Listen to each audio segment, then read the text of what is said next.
For some people, unfortunately, the cold, hard truth is that they have to choose between emotional mental health and a healthy sexual relationship with their spouse. They can't do both. Let's talk about it in today's Dear DSO submission. And you can submit your own story to deardso.com. Fill out the form. And if your story is a good one, I will create a video out of it for the whole world to see, or for the Dad Starting Over podcast listeners to listen to on the Dad Starting Over podcast, available on Spotify, Apple Podcasts, or wherever you may listen to your podcasts. And if you are watching this on YouTube, do me a big favor, click on subscribe down below, click on like, share this, leave a comment, all that good stuff. You know what to do. It really helps me out a great deal. Thank you so very much. Now on to today's submission, which comes from Richie. And the subject line is wife with anxiety / SSRI.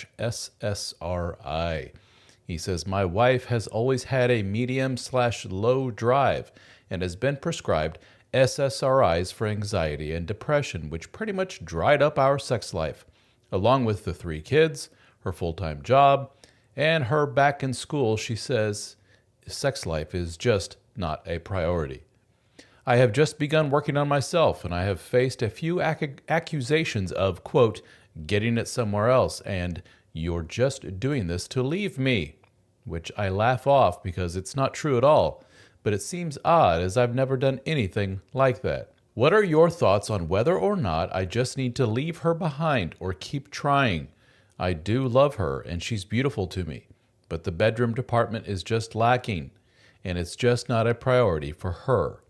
When she does turn it on, it's great, he says in all caps, but it's so infrequent that it bothers me. I don't think she's cheating, but there's no way to know for sure. We've been together for 17 years, married for 15. I'm a veteran who deployed when we first were married, and there was quite a rocky transition coming home, which nearly led to divorce, and then things were great until kid number 1, kid number 2, and kid number 3. And I just want to reignite that fire. Any advice would be appreciated. Thank you so much, Richie, for a very common sentiment. You got a lot going on here, my friend.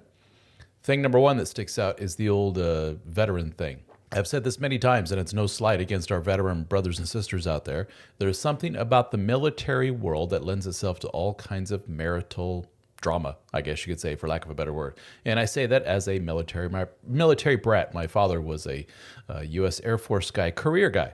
I was born overseas. My mom's from overseas. I lived that whole life, so I know it well. So that's kind of like, it's not a strike against you, but it's something that kind of raises the old DSO eyebrow, like, oh, here we go.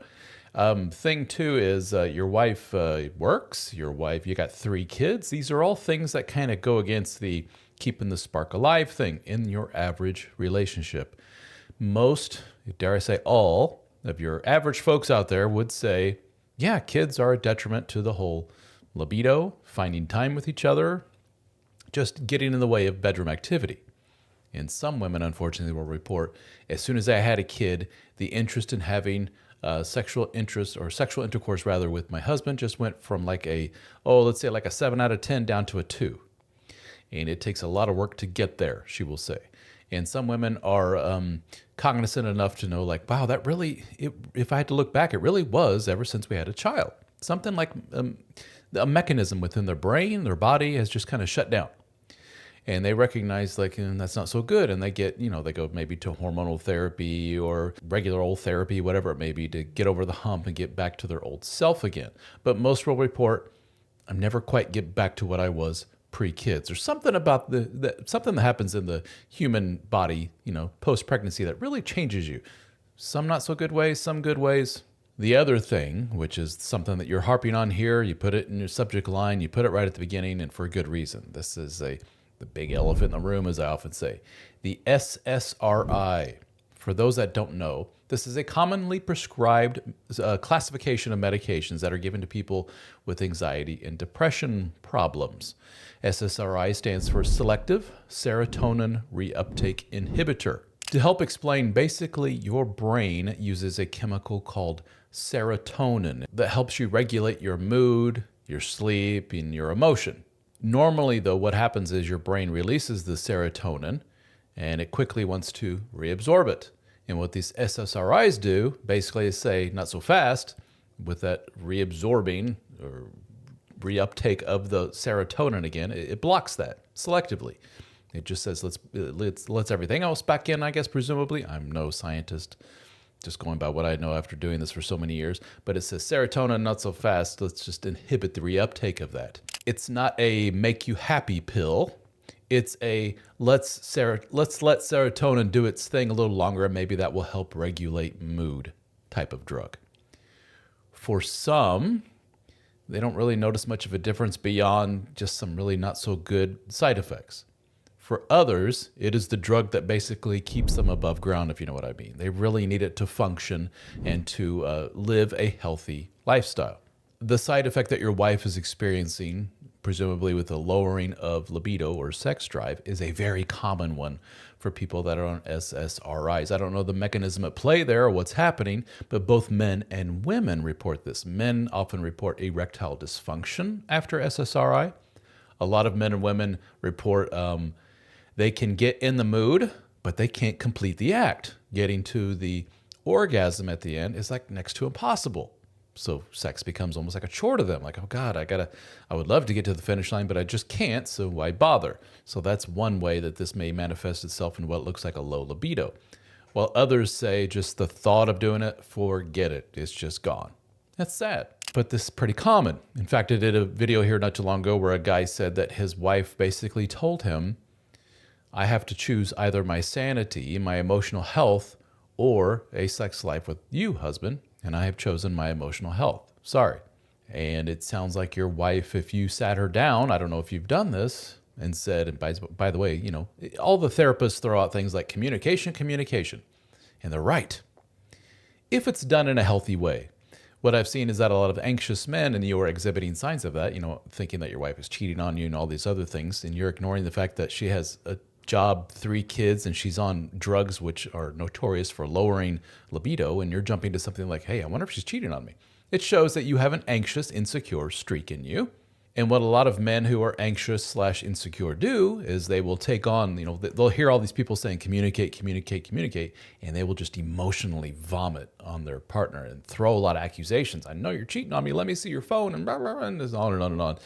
And it's a massive turnoff to anybody who's secure or potentially an avoidant partner.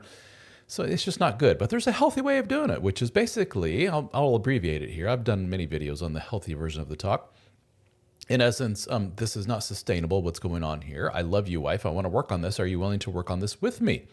Perhaps there's some kind of thing we can work on where we can maintain the SSRI or something similar to that and reignite our love life together. Now, if your wife says, no, I have no interest in talking about that. I have no interest in putting forth effort into reigniting that part of our life. What we're doing now, once every few months or whatever, is good for me. Or if she says something to the effect of, I've been to the doctor, I've talked about this, and we have come to the conclusion that I have to stay on the SSRI for my sanity, my emotional health, for my life. And sorry, husband, if that gets in the way of our love life, but what do you want me to do about it?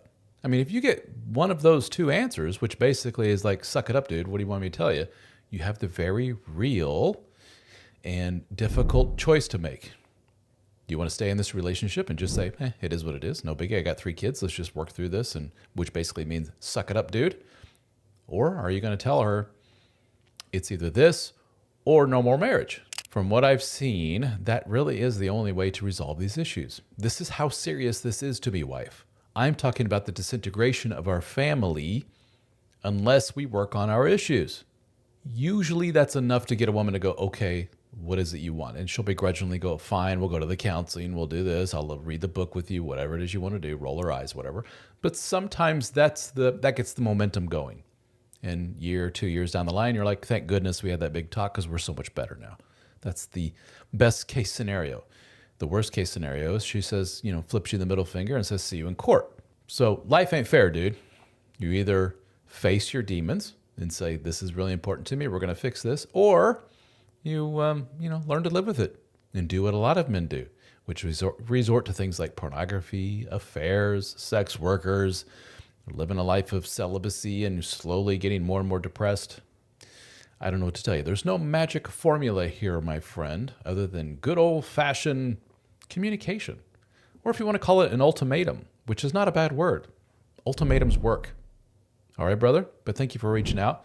And I suggest, if I may, like I do in almost all of these videos, you need to talk to some other gentlemen about this, men that have been in your shoes. And may I suggest our brotherhood group, the Help for Men Brotherhood at helpformen.com, or jump right to the join page at helpformen.com/join. We get together in private discussion forums, which are very active. We have live Zoom meetings. We have a whole bunch of those. We record them all so you can listen back to them. We have over 1,200 hours of meetings that have been recorded. We have all my books at no extra cost to you. One-on-one coaching is available with myself as well as other guys on the team. We get together in person, just all kinds of good stuff. So check out the Brotherhood at helpformen.com. All right. Thank you so much for reaching out. I do appreciate it. Very common problem. And guys, what do you think? Leave a note in the comments. Are you dealing with this as well? How have you dealt with it? Thanks for watching.